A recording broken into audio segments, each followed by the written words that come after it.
Hello friends, நான் நல்லா இருக்கேன், நீங்களும் நல்லா இருப்பீங்கன்னு நினைக்கிறேன். இப்போ நாம் எங்க இருக்கோம்னா பெங்களூர்ல இருக்கிற மெஜஸ்டிக் பஸ் ஸ்டாண்ட்ல இருக்கோங்க. மெஜஸ்டிக்ல இருந்து அத்திமலை வரைக்கும் நம்ம பிஎம்டிசி பஸ்ல டிராவல் பண்ண போறோம். அத்திமலை பாத்தீங்கன்னா நம்ம தமிழ்நாடு கர்நாடகா பார்டர்ல இருக்கிற ஒரு அவுட்டர் அர்பன் ஏரியா. ஸோ அங்கிருந்து நம்ம ஹோசூர் போக போறோம். பட் இந்த வீடியோல நம்ம மெஜஸ்டிக்ல இருந்து அத்திமலை வரைக்கும் போற பிஎம்டிசி டிராவல் தான் பார்க்க போறோம். வாங்க வீடியோக்குள்ள போலாம். பயங்கர பீக் அவர் டிராபிக்ல போறோம். ஈவினிங் டைம் எப்படியும் 2.5 மணி நேரம் ஆயிடும். மணி 6 போகுது. ஸோ 7-8:30 மணி ஆயிடும் நினைக்கிற அத்திமலை போறதுக்கு. சீக்கிரமா போயிட்டா நம்ம லக்கு தான். வாங்க வீடியோக்குள்ள போலாம். வீடியோல சில ப்ராடக்ட்ஸ் டேக் பண்ணிருக்கேன், பிடிச்சிருந்தா பர்ச்சேஸ் பண்ணுங்க.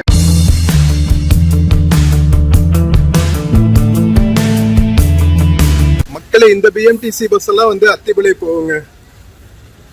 எக்ஸ்பிரஸ் வண்டி, பெங்களூர் சாரிகே பிஎம்டிசிலேயே ஃபாஸ்ட் வண்டி. ஏன்னா ரொம்ப தூரம் இல்ல, கிட்டத்தட்ட நம்ம தமிழ்நாடு கர்நாடகா செக் போஸ்ட் வரைக்குமே இந்த பஸ் போயிடுங்க.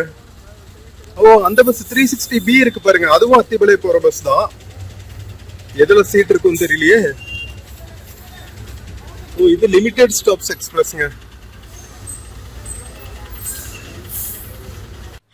ஃப்ரெண்ட்ஸ், நம்ம மெஜஸ்டிக் பஸ் ஸ்டாண்ட்ல இருந்து கிளம்பியாச்சுங்க. ஸோ மெஜஸ்டிக்ல இருந்து பாத்தீங்கன்னா உங்களுக்கு கார்பரேஷன் சர்க்கிளுக்கு அப்புறம் பாத்தீங்கன்னா சாந்தி நகர் டிப்போ தாண்டினதுக்கு அப்புறம் ஹோசூர் ரோடு ரீச் ஆயிரும். ஹோசூர் ரோடு ரீச் ஆயிரதுக்கு அப்புறம் மடிவாலா, அதுக்கப்புறம் எலக்ட்ரானிக் சிட்டி. சில பஸ்ஸஸ் ஃபிளைஓவர் எடுப்பாங்க. நம்ம பஸ் ஃபிளைஓவர் எடுக்கிறாங்களா கீழே போறாங்களான்னு தெரியல. மோஸ்ட்லி பிஎம்டிசி பஸ்ஸஸ் அப்படிங்கிறதுனால கீழே தான் போவாங்க. நம்ம இன்கேஸ் டிஎன்எஸ்டிசி பஸ்ல ஏதாவது டிராவல் பண்ணா கலசிப்பாளையத்துல இருந்து ஃபிளைஓவர் எடுத்துருவாங்க. எஸ்சிடிசி, டிஎன்எஸ்டிசி பஸ்ஸஸ் எல்லாமே. யூஸ்வலா கேஎஸ்ஆர்டிசி, பிஎம்டிசி பஸ்ஸஸ் எல்லாம் கர்நாடகா பஸ்ஸஸ் இல்லையா, அதனால அவங்க அங்க இருக்கிற எல்லா ஊர்கள்லயும் நின்னு போற மாதிரி தான் போவாங்க. அதனால மோஸ்ட்லி பாத்தீங்கன்னா ஃபிளைஓவர் எடுக்காம கீழே தான் போவோம்னு நினைக்கிறேன். ஸோ அதனால கொஞ்சம் எக்ஸ்ட்ரா டைம் எடுக்கலாம். இது வேற பீக் அவர் வேறையா, ஈவினிங் டைம், அதனால கொஞ்சம் டைம் எடுக்கலாம். ஸோ டோட்டலா 50 ருபீஸ்ங்க நமக்கு ticket price Athimalai bus stand வரைக்கும் ரீச் ஆகிறதுக்கு. அத்திமலை பஸ் ஸ்டாண்ட் பாத்தீங்கன்னா அங்கிருந்து ஒரு 500 மீட்டர்ஸ் நடந்தாவே நம்ம தமிழ்நாடு பார்டருக்குள்ள ரீச் ஆயிடலாம். அத்திமலை பஸ் ஸ்டாண்டுக்கு பக்கத்துல தான் டோல்கேட் இருக்கும், கடைசி டோல்கேட், கர்நாடகாவோட கடைசி டோல்கேட். டோல்கேட் தாண்டினதுக்கு அப்புறம் ஒரு ஆர்ச் இருக்கும். நீங்க நிறைய நியூஸ்ல எல்லாம் பார்த்திருப்பீங்க. யூஸ்வலா இந்த காவிரி பிரச்சனை எப்போ ஸ்ட்ரைக் எல்லாம் பண்றப்போ அந்த பார்டர்ல இருக்கிற பிரிட்ஜ் தான், ஆர்ச் தான் காட்டுவாங்க. ஸோ அந்த ஆர்ச் தாண்டினதுக்கு அப்புறமே நம்ம தமிழ்நாடு லிமிட்ஸ் ஸ்டார்ட் ஆயிடும். அதுக்கப்புறம் நம்ம ஜூஜுவாடி செக் போஸ்ட், அதுக்கப்புறம் ஹோசூர் தான்.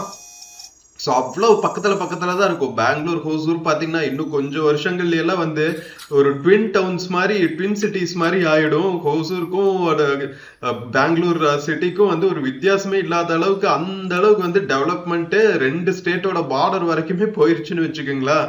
ஃபர்ஸ்ட் அசோக் லேலேண்ட் இருந்துச்சு. அசோக் லேலேண்ட்ல இருந்து ஒரு 300 மீட்டர்ஸ்ல கர்நாடகா பார்டர் ஸ்டார்ட் ஆகிற மாதிரி இருந்துச்சு. அதே மாதிரி அங்க அத்திமலை டவுன் இருந்துச்சு. இப்போ அதையும் தாண்டி உங்களுக்கு நிறைய கடைகள் எல்லாம் போட ஆரம்பிச்சுட்டாங்க. நிறைய குட்டி குட்டி இண்டஸ்ட்ரீஸ் எல்லாம் 2 பக்கமே வர்றதுனால இன்னும் கொஞ்ச நாள்ல பார்டர் லிமிட்டே தெரியாம போயிரும் போல. நல்லதாங்க. நிறைய பேர் இன்டர் ஸ்டேட் டிராவல் பண்ணுவாங்க. பெங்களூர் சைட்ல இருந்து ஹோசூருக்கும், ஹோசூர் சைட்ல இருந்து பெங்களூருக்கும் நிறைய மக்கள் ஒர்க் பண்ணுவாங்க. அதனால ரொம்ப பிஸியான ரோடு, பிஸியான ஏரியா. அத்திமலை வரைக்கும் நமக்கு ஹோசூர்ல இருந்து டவுன் பஸ்ஸஸ் வேற வரும். ஸோ நம்ம அப்படிதான் போறோம். மெஜஸ்டிக்ல இருந்து நம்ம அத்திமலை போயிட்டு, அத்திமலையில இருந்து நம்ம ஊர் பஸ் பிடிச்சு ஹோசூர் பஸ் ஸ்டாண்ட் வரைக்கும் போறோம். இங்க அத்திப்பள்ளின்னு சொல்லுவாங்க, நம்ம ஊர் பஸ்ஸஸ்ல எல்லாம் அத்திப்பள்ளி அப்படின்னு போட்டிருப்பாங்க. ஆக்சுவலா அத்திப்பள்ளி தாங்க.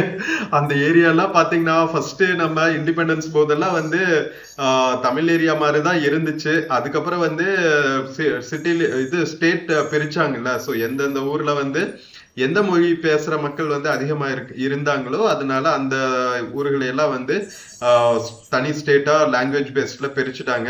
ஸோ அதனாலதான் நீங்க பாத்தீங்கன்னா பெங்களூர்ல எக்கச்சக்கமான தமிழ் மக்கள் இருப்பாங்க. நம்ம கர்நாடகா மக்களுக்கு அடுத்தபடி பாத்தீங்கன்னா நிறைய வாழ்றது தமிழ் மக்கள் தான். ஸோ அந்த அளவுக்கு நம்மளோட இன்ஃப்ளூயன்ஸ் ரொம்பவே இருக்கும். அங்க இருக்கிற கோவில்கள், கல்வெட்டுகள் எல்லாமே நிறைய தமிழ் மொழி பார்க்க முடியும். ஸோ அந்த அளவுக்கு இன்டர் கனெக்டட் ஒரு கல்ச்சுரல் யூனிட்டி பார்க்க முடியும். அதனால தானே பெங்களூர் காஸ்மோபாலிட்டன் சிட்டியா இருக்கு. எல்லா நம்ம இந்தியால இருக்கிற எல்லா ஊர் மக்களும் வாழ்ற ஒரு சிட்டி. ஹோசூரும் அந்த மாதிரி தான் வேகமா மாறிட்டு இருக்கு. ஸோ மக்கள் வர ஃபாஸ்ட்டுக்கு இன்ஃப்ராஸ்ட்ரக்சரையும் வேகமா டெவலப் பண்ணாங்கன்னா நம்ம ஹோசூரும் வந்து பெங்களூருக்கு டஃப் கொடுக்குற அளவுக்கு டெவலப் ஆகும் அப்படிங்கிறதுல டவுட்டே கிடையாது. ஸோ மக்களே நாம கார்பரேஷன் சர்க்கிள் எல்லாம் தாண்டி டிராவல் ஆயிட்டு இருக்கோம். சாந்தி நகர் டிப்போ தாண்டினதுக்கு அப்புறம் ஹோசூர் ரோடு ரீச் ஆகும். அங்க ரீச் ஆனதுக்கு அப்புறம் இன்னுமே நிறைய டிராபிக் இருக்குங்க. ஏன்னா செம்ம பிஸியான ரோடு. ஈவினிங் டைம் உங்களுக்கே தெரியுமே, நார்மலாவே வந்து பெங்களூர் ரோட்ஸ் டிராபிக்கா இருக்கும். இதுல வந்து நம்ம பீக் ஹவர்ல வேற டிராவல் பண்ணணும். சொல்ல வேணும், இன்னைக்கு பரவாயில்ல மூவிங் டிராபிக்கா இருக்கு. இல்லாட்டி வந்து சிக்னல்ல எல்லாம் வந்து 15-20 மினிட்ஸ் போட்டுருவாங்க, அந்த அளவுக்கு டிராபிக் இருக்கும். இன்னைக்கு நமக்கு லக்கு மூவிங் டிராபிக்ல தான் இருக்கு. ஸோ மக்களே வாங்க பெங்களூர் சிட்டிக்குள்ள ஒரு ஈவினிங் லேட் ஈவினிங் பயணம். ஸோ ரொம்பவே பியூட்டிஃபுல்லா இருக்கும். ஸோ நம்ம இப்போ வந்து நம்ம கேஎஸ்ஆர்டிசியோட டிரான்ஸ்போர்ட் ஹெட் ஆஃபீஸ் தாண்டிட்டு இருக்கோம். இதுக்கு பக்கத்துலேயே தான் வந்து சாந்தி நகர் டிப்போ இருக்கும் மக்களே. ஸோ வாங்க, சாந்தி நகர் டிப்போல தான் வந்து நம்ம எஸ்சிடிசி பஸ்ஸஸ் எல்லாம் எடுக்கணும். நீங்க யூஸ்வலா வந்து மைசூர் சேட்டலைட் பஸ் ஸ்டாண்ட்ல இருந்து டிஎன்எஸ்டிசி பஸ்ஸஸ் எல்லாம் எடுத்திருப்பீங்க. எஸ்சிடிசி பஸ்ஸஸ், அதாவது நம்ம பெங்களூர்ல இருந்து தமிழ்நாட்டுக்குள்ள லாங் டிஸ்டன்ஸ் போற எஸ்சிடிசி பஸ்ஸஸ் எல்லாமே வந்து இங்க இருந்து தான் எடுப்பாங்க. நிறைய கேரளா பஸ்ஸஸ் கூட இங்க இருந்து தான் எடுப்பாங்க. நம்ம எஸ்சிடிசி பஸ்ஸஸ் எவ்வளவு தனி ஒரு பிளாட்ஃபார்மே இருக்குங்க. ஸோ நல்ல கனெக்டிவிட்டி நம்ம சாந்தி நகர் டிப்போல இருந்து தமிழ்நாடுக்குள்ள இருக்கிற வேரியஸ் ரீஜன்ஸ் போறதுக்கு. வீக்கெண்ட் எல்லாம் பார்க்கணுமே, ஃபுல்லா சாந்தி நகர் டிப்போ ஃபுல்லா நம்ம மக்களா தான் இருப்பாங்க. இங்க பாருங்க, அந்த பிளாட்ஃபார்ம் ஃபுல்லாவே வந்து தமிழ்நாடு எஸ்சிடிசி பஸ்ஸஸ் தான் இருக்கு. சூப்பரா இருக்குல்ல இந்த புது SCTC bus, light green colour, சூப்பரா மாடர்னா வேற லெவல்ல இருக்கு. இருந்தாலுமே வந்து கேஎஸ்ஆர்டிசியை பீட் பண்ண முடியலைங்க. டிரான்ஸ்போர்ட்னா அது கேஎஸ்ஆர்டிசி தான். எந்த அளவுக்கு வந்து புது புது மாடல்ஸ் வருதோ அதை உடனே இன்ட்ரடியூஸ் பண்ணி அதுக்கு சூப்பரா அம்பாரி உற்சவம்னு பேரை போட்டு ஒரு லாங் டிஸ்டன்ஸ்க்கு விட்டுருவாங்க. செம்ம கம்ஃபர்டர். ஆம்னி பஸ்ஸஸ் கூட பக்கத்துல போக முடியாதுங்க கேஎஸ்ஆர்டிசி லாங் டிஸ்டன்ஸ் பஸ்ஸஸ். அந்த அளவுக்கு வந்து சூப்பரா மெயின்டைன் பண்ணுவாங்க. ஸோ மக்களே, நம்ம சாந்தி நகர் டிப்போவே தாண்டி வில்சன் கார்டன் வழியா டிராவல் பண்ணிட்டு இருக்கோம். தொடர்ந்து டிராவல் பண்ணுங்க. செம்ம பியூட்டிஃபுல்லான நம்ம பெங்களூர் மெட்ரோக்குள்ள பிஎம்டிசி பஸ் ஜெர்னி விர்ச்சுவலா எங்கூட டிராவல் பண்ணுங்க அத்திபலை வரைக்கும்.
ஃப்ரெண்ட்ஸ், இப்போ நாம வில்சன் கார்டன் எல்லாம் தாண்டி மடிவாலா பக்கம் டிராவல் பண்ணிட்டு இருக்கோங்க. நிம்ஹான்ஸ் இருக்கிற ஏரியா தாண்டிட்டு இருக்கோம்.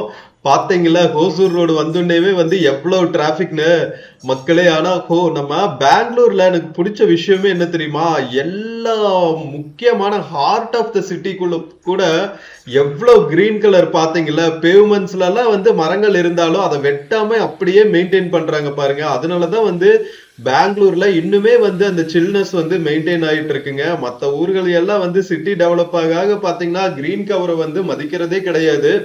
பட் பெங்களூர் பொறுத்த அளவுக்கு பாத்தீங்கன்னா சிட்டி ஆஃப் கார்டன்ஸ் சும்மாவா சொல்றாங்க. கவர்மெண்ட் மட்டும் இல்ல, மக்களுக்கும் வந்து அந்த விழிப்புணர்வு இருக்கு. மரங்களை எல்லாம் வெட்ட விட மாட்டாங்க. முக்கியமா பாத்தீங்கன்னா நம்ம மெட்ரோ எல்லாம் கட்டுறப்ப கூட நம்ம கபன் பார்க் வழியா ஓவர் பிரிட்ஜ்ல போற மாதிரி இருந்துச்சு. பட் ஆனா மக்கள் வந்து சண்டை போட்டு அது நீங்க மரங்களை வெட்டக்கூடாது அப்படிங்கிறதுக்காகவே அவங்க வந்து அந்த அந்த ஸ்ட்ரெச்சை வந்து அண்டர் கிரவுண்ட் மெட்ரோவா மாத்துனாங்க. அந்த அளவுக்கு வந்து இயற்கை நேச்சர் கான்சியஸ்னஸா இருக்காங்க. ஸோ அவங்க நம்ம பெங்களூர் மக்களை பார்த்து கத்துக்கணுங்க சிட்டியை எப்படி வச்சுக்கணும்னு. ஸோ இப்போ நம்ம டைரி சர்க்கிள் பக்கத்துல கிராஸ் பண்ணிட்டு இருக்கோம். அதனாலதான் அவ்வளவு வேன்ஸ் நிக்குது. இங்க இருந்து தான் வந்து மில்க் சப்ளை ஆகும். நம்ம ஊர்ல எப்படி ஆவின் பூத் ஆவின் தயாரிக்கிற இடங்க இருக்கும், அந்த மாதிரி வந்து இங்க நந்தினி இருக்கும். நந்தினியோட ஒரு ப்ரொடக்ஷன் சென்டர்னு நினைக்கிறேன். ப்ரொடக்ஷன் சென்டர் பேக்கிங் சென்டரான்னு தெரியல. ஸோ பேக் பண்ணி சிட்டி ஃபுல்லா, சிட்டி இங்க அர்பன் ஏரியா ரூரல் ஏரியா ஃபுல்லா வந்து இங்க இருந்து தான் சப்ளை ஆகும். அதனால தான் அதுக்கு பேரே வந்து டைரி சர்க்கிள். ஸோ நம்ம டைரி சர்க்கிளும் தாண்டி இப்போ சில்க் போர்டு பக்கத்துல டிராவல் பண்ணிட்டு இருக்கோம் மக்களே. சில்க் போர்டு பக்கத்துல இருந்து தான் வந்து உங்களுக்கு Hosur road electronic city flyover வந்து ஸ்டார்ட் ஆகும். ஸோ பட் ஆனால் நம்ம பஸ் வந்து யூஸ்வலாக வந்து கீழே தான் போகும். பிஎம்டிசி பஸ்னா கீழே தான் போகும். ஃப்ளைஓவர் பஸ்ஸாக இருந்துச்சுன்னா கொஞ்சம் குயிக்காக போயிடலாம். இது ஃபாஸ்ட் பஸ்ன்னு தான் போட்டிருந்தாங்க. நம்ம போகணுன்னே பார்க்கலாம். எலக்ட்ரானிக் சிட்டி போயிட்டு ஃப்ளைஓவர் எடுத்தான்னா நம்மளுக்கு தான், இல்லாட்டி கொஞ்சம் டைம் ஆகும். பரவாயில்ல, எப்படி இருந்தாலுமே வந்து நம்ம பெங்களூர் சிட்டியே வந்து ஈவினிங் நைட் லைஃப் வந்து லைட்ஸோட எப்படி இருக்குன்னு பராக் பார்த்துட்டே தான் போறோம்.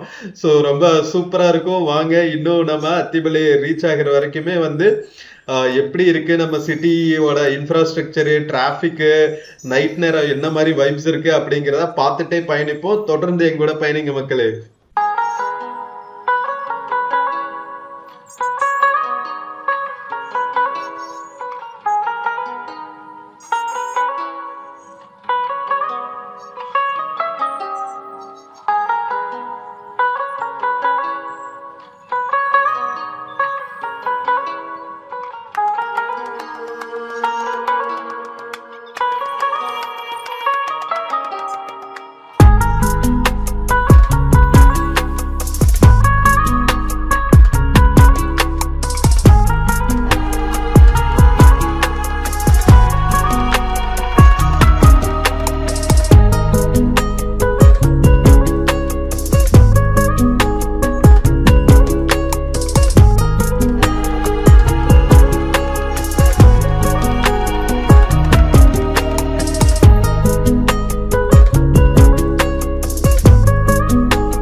ஃப்ரெண்ட்ஸ் நாம மடிவாலா கோரமங்கலா ஏரியா, கோரமங்கலா உள்ள போக மாட்டாங்க, கோரமங்கலா பார்டர்ல இருக்கிற ஏரியாவே இந்த சென்ட் ஜோசப் ஹாஸ்பிட்டலா தாண்டி நாம இப்போ மடிவாலா ரீச் ஆயாச்சு மக்களே. மடிவாலால இருந்து தான் வந்து நம்ம தமிழ் மக்கள் நிறைய ஊருக்கு போறதுக்கு போட் பண்ணுவாங்க. ஏன்னா மடிவாலால இருந்து தான் வந்து உங்களுக்கு அவுட்டர் ரிங் ரோட் ஆகட்டும், பிடிஎம் லே அவுட்டு, கோரமங்கலா, இதெல்லாம் வந்து இங்கிருந்து தான் வந்து உங்களுக்கு பஸ் கனெக்டிவிட்டி நல்லா இருக்கும்.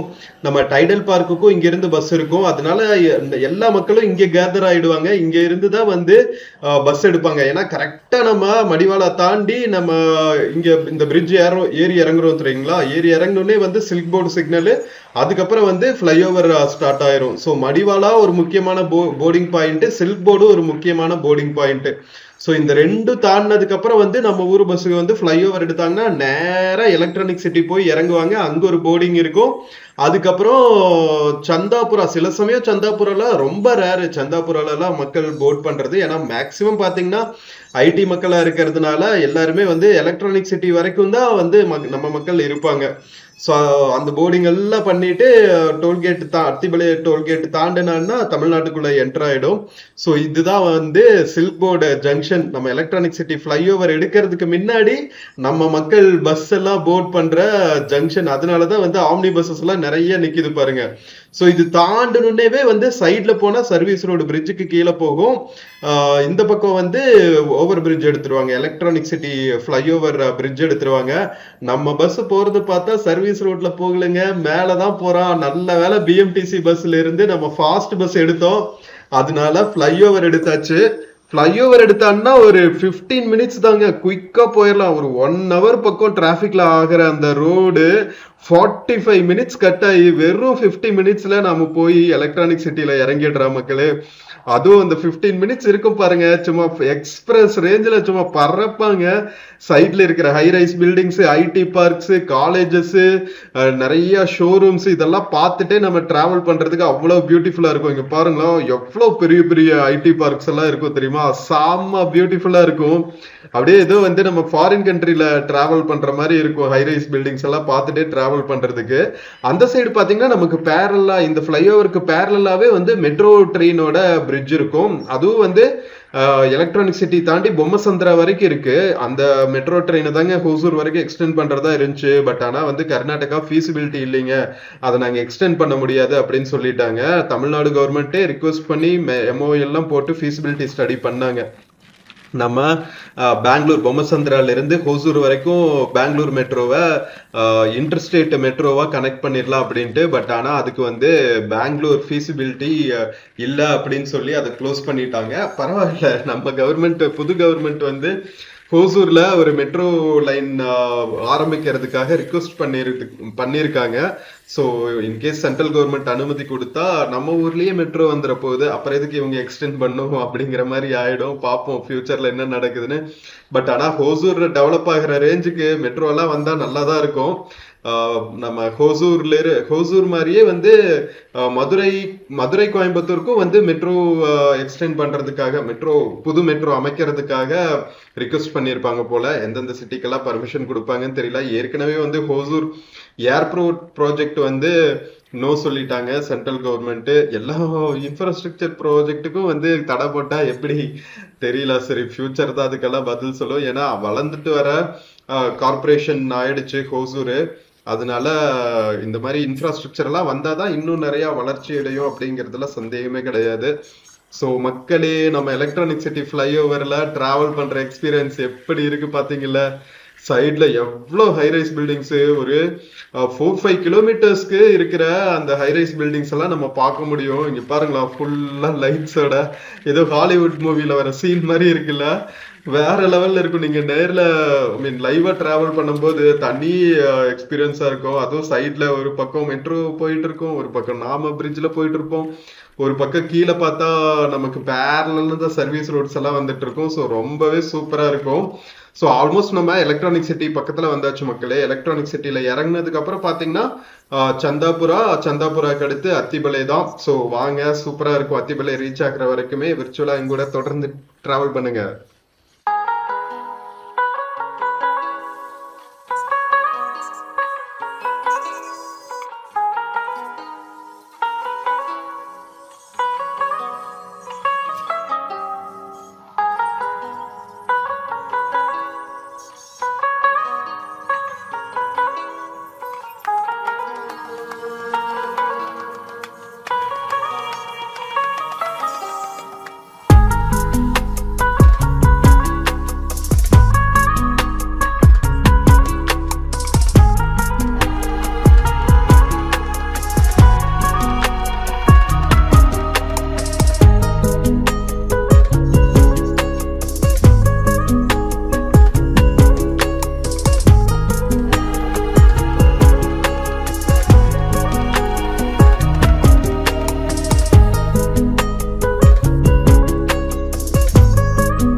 ஃப்ரெண்ட்ஸ், நாம எலக்ட்ரானிக் சிட்டி டோல்கேட் தாண்டி இப்போ டுவர்ட்ஸ் அத்திமலை டிராவல் ஆயிட்டு இருக்கோங்க.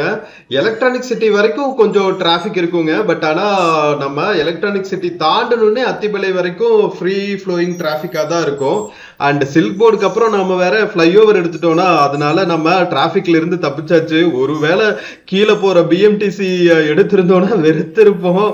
விளாகிங்க்கு உங்களுக்கு வேடிக்கை காமிச்சிட்டே வந்திருக்கலாம். பட் ஆனா நேர்ல டிராவல் பண்றதுக்கு பாருங்க, இன்ச் பை இன்ச்சா நகரும். ஸோ அதுல இருந்து தப்பிச்சாச்சு. ஸோ எலக்ட்ரானிக் சிட்டி தாண்டி எந்தெந்த ஊரெல்லாம் இருக்கும்னு பாத்தீங்கன்னா சந்தாபுரா இருக்கும். நிறைய பஸ்ஸஸ் மெஜஸ்டிக்ல இருந்து ஆனைக்கல் போற பஸ்ஸஸ் வந்து சந்தாபுரால இருந்து உள்ளுக்குள்ள கட் ஆயிடுவாங்க. ஸோ ஆனைக்கல் வீடியோஸ் எல்லாம் கூட ரிலீஸ் பண்ணியிருக்கேன், பார்க்காம இருந்தா பாருங்க. ஹோசூர்ல இருந்து எப்படி ஆனைக்கல் வரணும், ஆனைக்கல் டவுன்ல என்னென்ன மாதிரியான ஃபெசிலிட்டிஸ் எல்லாம் இருக்கும், பிஎம்டிசி பஸ் ஸ்டாண்டு, ஃபுட்டு, ரொம்ப சூப்பரா இருக்கும். ஆனைக்கல் ஒரு குட்டி சபர்பன் ரீஜன். நம்ம இந்தியாவோட செகண்ட் பிக்கெஸ்ட் கிரிக்கெட் ஸ்டேடியம் கட்டுறதுக்காக பிளான் பண்ணிட்டு இருக்காங்க கர்நாடகா கவர்மெண்ட். அத்திபலைங்கிற பாருங்க ஆனைக்கல் ரீஜன்ல. ஸோ அதெல்லாம் வந்தா நமக்கு ஹோசூர்ல இருந்து ரொம்ப பக்கம். நம்ம கர்நாடகா மக்கள் பெங்களூர்ல இருந்து மற்ற பகுதிகளில இருந்து வரதை விட ஹோசூர்ல இருந்து ரொம்ப சீக்கிரம் ஆனைக்கல் ரீச் ஆயிடலாம். ஸோ அந்த ஊரெல்லாம் நான் உங்களுக்கு பிளாக் பண்ணி போட்டிருக்கேன், பார்க்காம இருந்தா பாருங்க. ஸோ பஸ் செம்ம வேகம் எடுத்துருச்சு மக்களே. ஸோ நம்ம எலக்ட்ரானிக் சிட்டில இருந்து இப்போ சந்தாபுரா பக்கத்துல டிராவல் பண்ணிட்டு இருக்கோம். சந்தாபுராக்கு அடுத்து நம்ம அத்திபலை தான் மக்களே நம்ம டெஸ்டினேஷன். ஸோ இந்த பக்கத்துல தான் வந்து அந்த ஜெயில் ரோடுன்னு சொல்லுவாங்க, ஹொசா ரோடு இருக்கும். ஹொசா ரோடுனா புது ரோடு அப்படிங்கறது அர்த்தம். நம்ம ஹோசூரே பாத்தீங்கன்னா ஹொசா ஊர் தான், புது ஊர் அப்படிங்கறதோட கன்னட வெர்ஷன் தான் வந்து ஹோசூரோட ரியல் மீனிங் ஹொசா ஊரு. அது வந்து நாம ஓசூர் ஆக்கிட்டோம், தமிழ் வெர்ஷன் ஆக்கிட்டோம். நாம ஆக்சுவலா தமிழ் பேரு வேறு இருக்குங்க, பிரம்மகிரியோ சந்திரகிரியோ சம் நேம்ஸ். பட் ஆனா வந்து நம்ம விஜயநகர பீரியட் இருக்குது இல்லையா, ஹிஸ்டாரிக்கலா கொஞ்சம் தூரம் நம்ம பின்னாடி போனோம்னா விஜயநகர பேரரசு போதெல்லாம் நிறைய மக்கள் அங்கிருந்து வந்தாங்கல்ல. ஸோ அவங்க எல்லாம் குடியேறி அது வந்து கொஞ்சம் மருவி கன்னட பேரா வச்சுட்டாங்க, ஹொசா ஊரா வச்சுட்டாங்க. புது ஊரை அங்க கட்டமைச்சிருக்காங்க. அதாவது அந்த சிவன்மலை இருக்கு இல்லையா, ஹோசூர் சிவன்மலை, அந்த ஏரியாவை சுத்தி தான் குட்டி கிராமமா இருந்த ஊரை அங்கிருந்து ஒரு 2 கிலோமீட்டர்ஸ் தள்ளி கோட்டை கொத்தளங்கள் எல்லாம் கட்டி ஆண்டு இருக்காங்க நம்ம விஜயநகர மன்னர்களோட தளபதிகள். ஸோ அதுக்கப்புறம் பாத்தீங்கன்னா அப்படியே அந்த ஊர் உருவாகும்ல கொஞ்சம் கொஞ்சமா. ஸோ அதுக்கப்புறம் அதை வந்து ஹொசா ஊரா ஆக்கிட்டாங்க. அங்கிருந்து இங்க வந்து புதுசா ஒரு ஊரை கட்டமைச்சிருக்காங்கல்ல, அதனால புதூர். நம்ம தமிழ்நாட்டிலேயே கூட நிறைய ஊர்களுக்கு வந்து புதூர்னு இருக்கும். ஸோ அந்த மாதிரி இவங்க வந்து ஹொசா ஊர் அப்படின்னு ஆக்கி அது கொஞ்ச நாளா மருவி ஓசூராயி இப்போ ஓசூராயிருச்சு. வேற லெவல்ல ஒவ்வொரு ஊர்களோட பேரு அது எப்படி வந்துச்சு அப்படிங்கிற வரலாற்றுல நம்ம தோண்டி பார்த்தோம்னு வச்சுக்கோங்களேன், நிறைய ஹிஸ்டாரிக்கல் டீடைல்ஸ் கிடைக்குங்க. நமக்கே மலைப்பா இருக்கும், அடப்பாவி ஒவ்வொரு ஊரும் வந்து எப்படி உருவாகுது, ஒவ்வொரு மன்னர்களோட காலத்துல ஆதி காலத்துல இருந்து எப்படி புதுசா உருவாகி இன்னைக்கு இந்த நிலைமையில இருக்குன்னு நம்ம பார்த்தோம்னு வச்சுக்கோங்களா, செம்ம இன்ட்ரெஸ்டிங்கா இருக்கும். ஸோ இதெல்லாம் நம்ம டிராவல் பண்றதுனால நிறைய இந்த மாதிரி டீடைல்ஸ் எல்லாம் தெரிஞ்சுக்கிறதுக்கான வாய்ப்புகள் இருக்கும். இந்த ஏரியால ஆக்சுவலா பேகூர் அப்படிங்கிற ஒரு ஊர் இருக்குங்க. அங்க வந்து சந்திரமௌலீஸ்வரர் கோவில், ஒரு சிவன் கோவில் இருக்கு. அங்க ஒரு கல்வெட்டு கண்டுபிடிச்சிருக்காங்க. அந்த கல்வெட்டுல தான் வந்து ஃபர்ஸ்ட் பெங்களூரு அப்படின்னு மென்ஷன் பண்ணியிருக்கிற கல்வெட்டு அது. ஸோ அதனால ஹிஸ்டாரிக்கலி பெங்களூருக்கு எப்படி இந்த ஊருக்கு பேரு வந்துச்சு அப்படிங்கறது வந்து ரொம்ப நாளா வந்து ஆராய்ச்சி பண்ணிட்டு இருந்தாங்க. பட் பேகூர் டெம்பிள்ல இப்பதான் ரீசெண்டா கண்டுபிடிச்சிருக்காங்க அந்த கல்வெட்டுல. அந்த கல்வெட்டுல பெங்களூரு அப்படிங்கிறது வந்து மென்ஷன் ஆயிருக்கு. ஸோ அதையெல்லாம் வந்து ஆவணப்படுத்தி இருக்காங்க. ஸோ இந்த மாதிரி நம்ம சிவன் கோவில்கள் எல்லாம் இருக்கு தெரியுமா, அதெல்லாம் வந்து ஒரு ஹிஸ்டாரிக்கல் பொக்கிஷம் அப்படின்னு சொல்லலாம். இப்ப வந்து நம்ம எல்லாத்தையும் ரெக்கார்ட்ஸ் மெயின்டைன் பண்றோம். அந்த காலத்துல வந்து கோவில் கல்வெட்டுகள்ல தான் வந்து ரெக்கார்ட்ஸ் மெயின்டைன் பண்ணிருக்காங்க, காலத்துக்கும் அழியாம இருக்கும் அப்படின்னு பிளான் பண்ணி. வேற லெவல்ல நம்ம மனித சமுதாயத்துக்கே வந்து அதோட எச்சங்கள், அதோட ஹிஸ்டரிய விட்டுட்டு போகணும். நாளைக்கு வர சந்ததியினர் வந்து எப்பவாவது தோண்டி பார்த்தா நம்மளை பத்தின டீட்டெயில்ஸ் கிடைக்கணும் அப்படின்னு வந்து விட்டுட்டு போறாங்க பாருங்க. அது வந்து ஆதி காலத்துல இருந்தே இந்த பழக்கம் இருக்குங்க. குகைகள்ல கூட வந்து ஓவியங்களா ஏதாவது அந்த காலத்து எழுத்துக்களா விட்டுட்டு போயிருக்காங்கல்ல. ஸோ அந்த மாதிரி நம்ம தாண்டி அடுத்து ஒரு 100 வருஷம் கழிச்சு எடுக்கும் போது நாம என்னத்தை விட்டுட்டு போயிருப்போம், எல்லாத்தையும் டிஜிட்டலைஸ் பண்ணிடுறோமே அப்படின்னு நான் யோசிக்கிறது உண்டு. ஓ இப்படியெல்லாம் எப்படிடா யோசிக்க தோணுது அப்படின்னு தோணும். பட் பரவாயில்ல, நீங்களும் யோசிங்களேன் இதை பத்தி. ஸோ மக்களே, ஸோ யூஸ்வலா வந்து இந்த பிரிட்ஜ், அண்டர் பிரிட்ஜ் இருக்குல்ல, திரும்பணும்ல, அங்கிருந்து தான் வந்து நம்ம தமிழ்நாடு ஹோசூர் பஸ் எடுக்கணும். ஸோ இறங்கி போய் நம்ம ஹோசூர் கிளம்ப வேண்டியதுதான். வாங்க மக்களே, இறங்க ரெடியாகலாம். அத்திபலை பஸ் ஸ்டாண்ட் வந்தாச்சு. மக்களே, நம்ம பிஎம்டிசி பஸ்ல அத்திபலை வந்து இறங்கியாச்சுங்க. அப்போ பீக் அவர் டிராபிக்ல எவ்வளவு டைம் ஆகுது அத்திபலை ரீச் ஆகிறதுக்கு? ஆல் த வே பார்டர் வரைக்கும் வரணும் இல்ல, நாம தமிழ்நாடு கர்நாடகா பார்டர் வரைக்கும். ஸோ மக்களே, நம்ம மெஜஸ்டிக்ல இருந்து அத்திபலை வரைக்கும் வந்த இந்த பிஎம்டிசி பஸ் ஜேர்னி உங்களுக்கு பிடிச்சிருக்கும்னு நினைக்கிறேன். வீடியோ பிடிச்சிருந்துச்சுன்னா சேனல் மறக்காம சப்ஸ்கிரைப் பண்ணிடுங்க. வீடியோக்கு நிறைய லைக்ஸ் கொடுங்க, கமெண்ட்ஸ் கொடுங்க, உங்க ஃப்ரெண்ட்ஸ் அண்ட் ஃபேமிலிக்கு மறக்காம ஷேர் பண்ணுங்க.